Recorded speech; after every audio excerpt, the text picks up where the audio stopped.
But moving on to topic 2, taking a wide turn from scripted, pre-planned fighting to not pre-planned fighting. I want to talk about fighting games a little bit.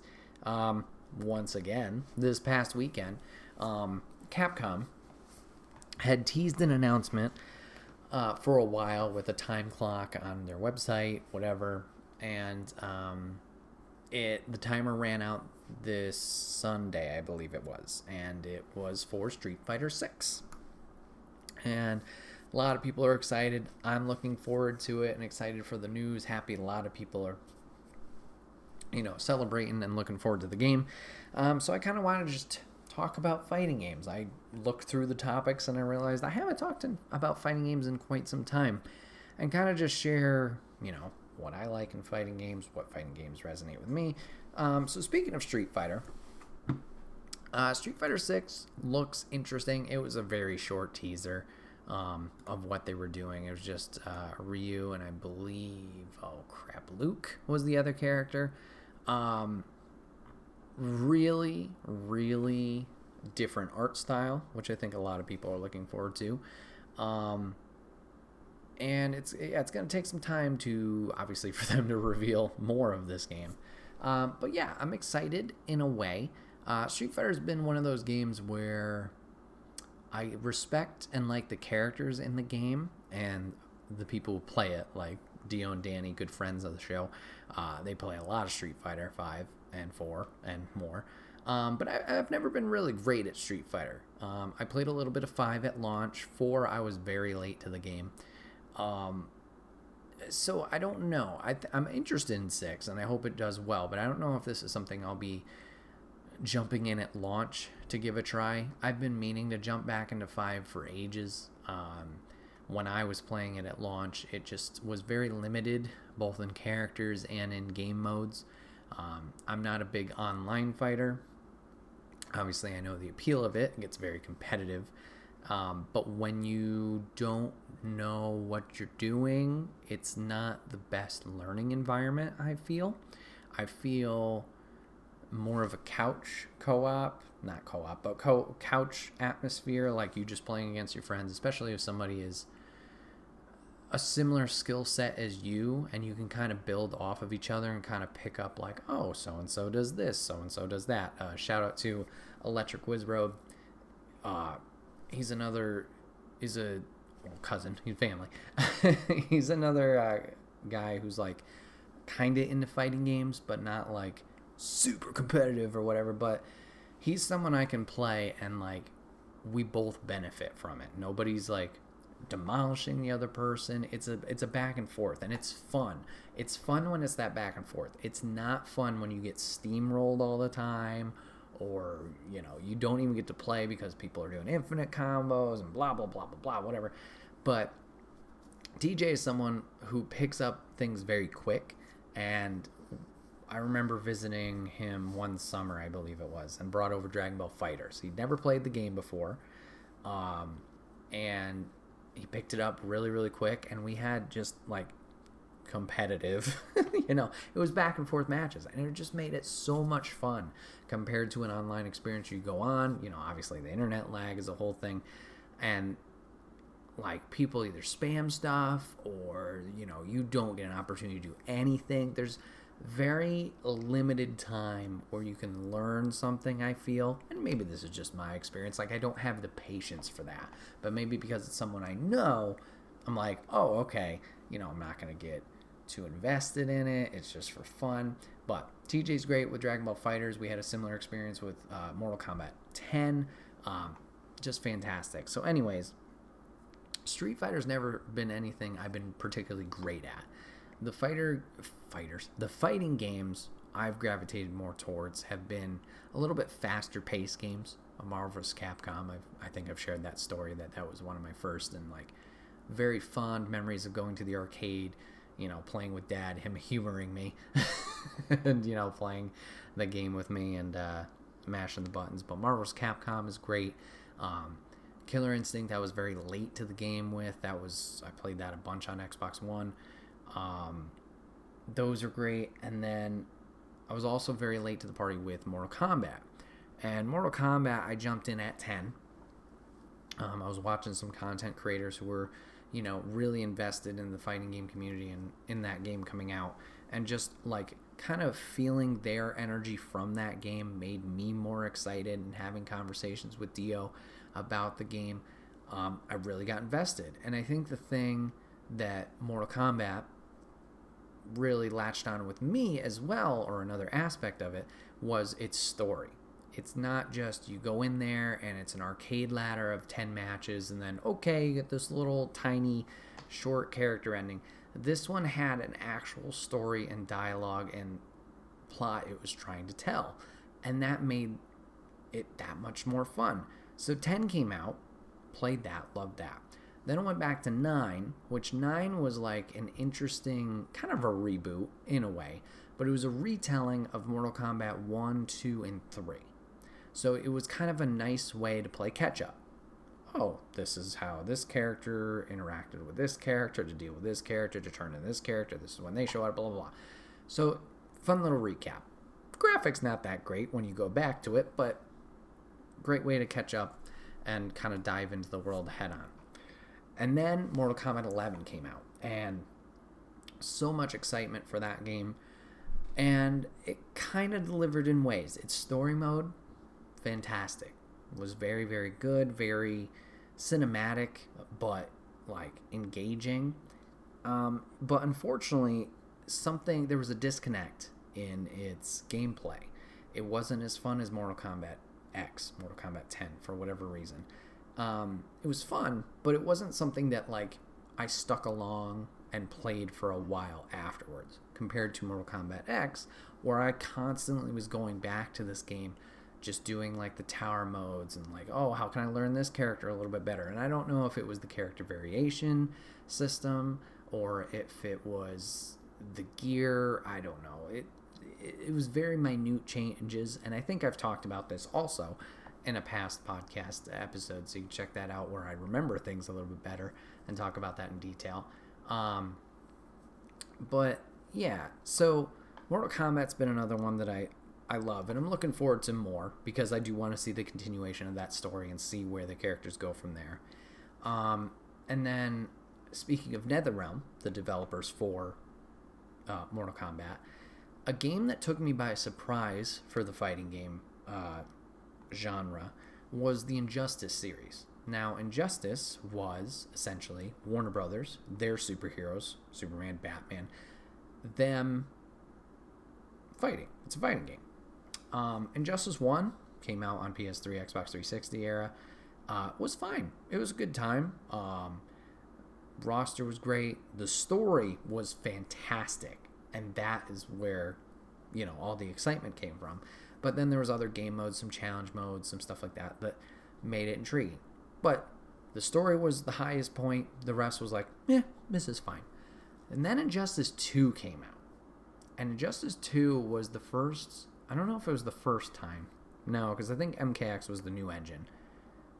But it was like the next step off of what MKX had jumped from in graphics from a Mortal Kombat 9, from an Injustice 1. X looked so much better. And then you get Injustice 2 on top of that, which looks fucking insane. So it looks impressive to start. It's a continuation of this fantastic story in Injustice 2. Keeps it going. And this game was just so much fun. Their roster was unique enough and different enough from 1 that everybody felt fun to play. It didn't feel like, oh, it's just Green Lantern and Sinestro. They're both lanterns. Yes, they have different moves, but like they're very similar. It wasn't 8 Batmans, not really, but you know what I mean. Everybody felt different, and it was exciting to play those guys. And they had a tower mode, game mode, called, was it the Multiverse? I think it was. But it was essentially different worlds and different ladders that you could tackle for the gear, which I'll get into the gear later. And some would be just straight up like defeat 5 enemies. Some would have modifiers. And the modifiers were fun little mechanics of like different characters that would assist you, or maybe the level, there's like more hazards on it. And this game was just fun. And it made it rewarding because of the gear system.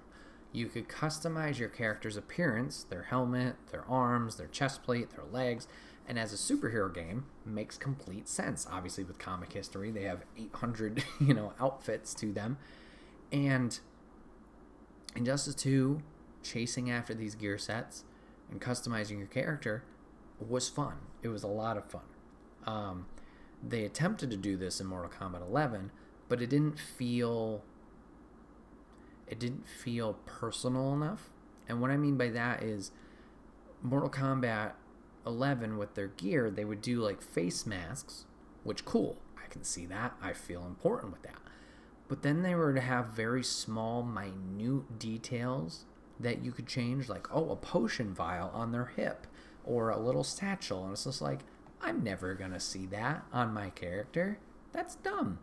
And that was another reason 11 fell down the charts for me. But anyways, I digress. I'm kind of getting more into the critiquing than the games I really enjoy.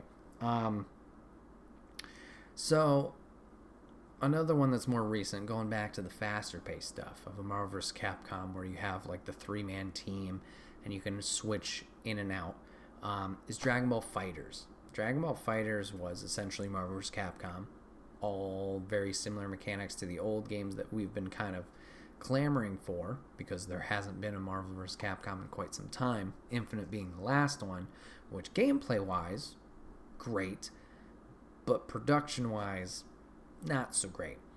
And Arc System Works gave us Dragon Ball FighterZ, which kind of filled that empty void in our heart. And the gameplay in that was just so fun and dynamic and like appealing with how things looked. It looked like the anime. It felt like the anime. The amount of like flashing going on, the speed of the game, the graphics of it really made it a blast to play. I will say, on the other side of the coin, story mode, not really that interesting to go through. But if you were just playing matches with your friend or online, man, that game was great. Another game I haven't put a lot of time into, but really do enjoy both its IP and its gameplay, is Power Rangers Battle for the Grid. It's another fast-paced fighter, 3-man teams, switching in and out, and it's just so much fun. Once again, another one where its motion really sells the game. And what I mean by that is the amount of freedom you have in your combinations to make these combos roll and roll and roll on. Now, me, personally, no, I can't do that. But watching people put these combos together and string them together and make something fantastic is really cool to see. And I think something that kind of held Power Rangers back early on, I don't know if it was a fan-funded game, but it was a very low-budget game, so their launch roster was very small, maybe 6 characters. Over time, the game's been out 2 or 3 years at this point. They've added DLC characters on, and it's really been cool to see who they've added. Different Rangers from different eras of the show. They've added villains. I believe Lord Zedd's in there. Goldar's in there. Scorpina from Zio's in there. It's just been fun and exciting. And as far as I know, this game is still doing very, very well. I hope they continue to pump characters out into that game. And with the tie into the comics, they have that freedom to it. Obviously, with the shows, too, there's a lot of Rangers that they have the potential to add. But that game's been a blast. But yeah, fighting games have it's been something that over the past, 5-6 years, I've really delved into heavily, quote unquote, more heavily into. And it's been a fun experience to tackle these games. Obviously play them for fun, but then try and learn the mechanics of the fighting game. Like, what motion do I need to do before hitting this button to do a special, to do a super, to do this type of thing? what are footsies, what are all these terminologies, and I still don't understand a lot of it. And like, you can look at competitive fighting games or watch those, and you're just like, I don't know how they're doing any of that. And like, when a combo gets rolling, just like, yep, that guy's screwed. It's interesting to see like how complex those games can be. I don't remember the saying 100%, but it's like easy to learn, hard to master. Like, that, fighting games are like exactly that. Anyone can pick it up, anybody can mash the buttons, have some enjoyment out of it, which obviously ultimately is the point. But like, if you really want to dive into it and pick every little piece apart or learn what everything does, you definitely can, if that's something you want to do. So yeah, I just love fighting games, and I want to get back into playing them more. I talked about Street Fighter V. I played it at launch, which was back in 2016. They've added so much more to that game. They added a full story. They've added a lot of roster depth with their characters. I'd love to jump back into that, but I don't know if it's like too late. Obviously, with 6 being announced, granted 6 will be is still a ways away. But jumping into that, like, I can't hop online with that game. I'm playing against people who've been playing it for years or have that experience. And like, can I play against my friends? Can I play against Dio and Danny? No, they've been playing this shit for years too. It's like, I don't know. So maybe, just for myself, play offline, which probably would be what I was doing anyway. But it's interesting to say. And same with Dragon Ball FighterZ. Like, they've added so many characters to that game. 8 of them are Gokus, which we didn't need more Gokus, but that's another game I'd like to get into. Power Rangers is another one, but it's going to be interesting to see where fighting games go down the line with Street Fighter 6 being announced. We don't know what NetherRealm is working on. Typically at this point they would have announced it and it'd be coming out soon.